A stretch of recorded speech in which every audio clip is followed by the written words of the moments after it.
श्रावण शुक्ल एकादशी, क्या महत्व है स्थिति का? आइए जानते हैं कथा के माध्यम से। कथा है द्वापर युग के प्रारंभ की। द्वापर युग के प्रारंभ में ही माहिष्मती राज्य के एक बहुत ही दानवीर और धर्म कर्म करने वाला एक राजा था, जिनका नाम था महीजीत।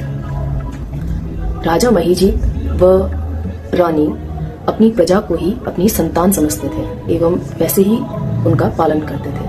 ऐसे ही बहुत वर्षों तक उनका जीवन अपनी प्रजा की सुरक्षा और पालन करते हुए बहुत ही सुखकारी गया। लेकिन अपनी वृद्धावस्था को देखते हुए राजा और रानी दोनों ही चिंतित रहने लगे कि उनके बाद उनकी प्रजा का पालन करने के लिए कोई उत्तराधिकारी नहीं है, क्योंकि उनकी कोई संतान ही नहीं थी।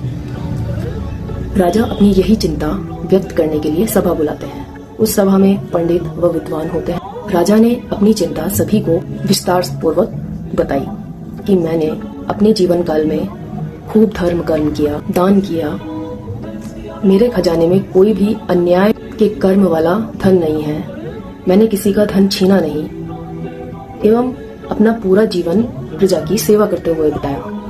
फिर भी मुझे कोई संतान नहीं है जो कि इस राज्य का उत्तराधिकारी बन सके। यह सुनकर सभी पंडित व विद्वान एवं प्रजा सभी बहुत दुखी हुए एवं चिंतित हुए राजा के लिए। सभा समाप्त हो जाने के बाद सभी पंडित विद्वान व प्रजा आपस में विचार विमर्श कर वन की ओर कूच कर गया। वे सभी कई आश्रमों में गए एवं कुछ दिनों के बाद वे दूर आश्रम से एक शक्ति का अनुभव करने लगे एवं उस ओर चले गए।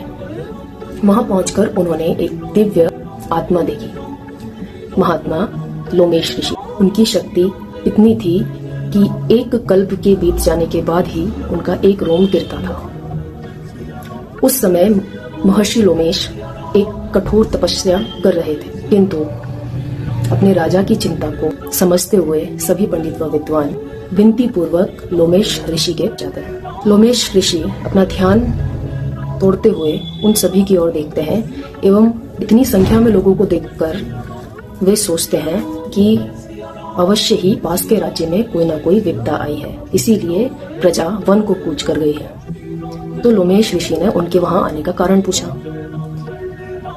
सभी ने अपने वहां आने का कारण बताया एवं राजा की चिंता को लोमेश ऋषि के सामने प्रस्तुत किया। लोमेश ऋषि ने उनकी चिंता सुनी एवं ध्यान लगाकर फिर से राजा के पूर्व जन्म की कथा को देखा।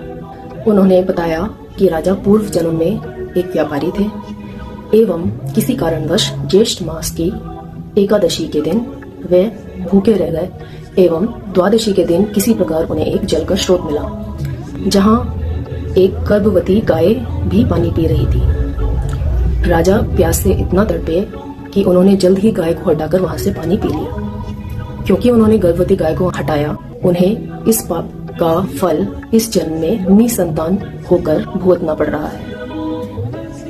यह सुनकर सभी पंडित और विद्वान लोमेश ऋषि से इसका पश्चाताप करने के लिए कोई उपाय पूछने लगे। लोमेश ऋषि ने बिना किसी झिझक के उनसे इस एकादशी का व्रत करने को कहा एवं उसका फल अपने राजा को दे देने को कहा। सभी पंडित विद्वान व प्रजा इस बात से सहमत हुए एवं उन्होंने श्रावण शुक्ल एकादशी का व्रत किया एवं द्वादशी के दिन राजा को अपनी इस एकादशी व्रत का फल प्रदान किया, जिसके प्रभाव से राजा को संतान की प्राप्ति हुई।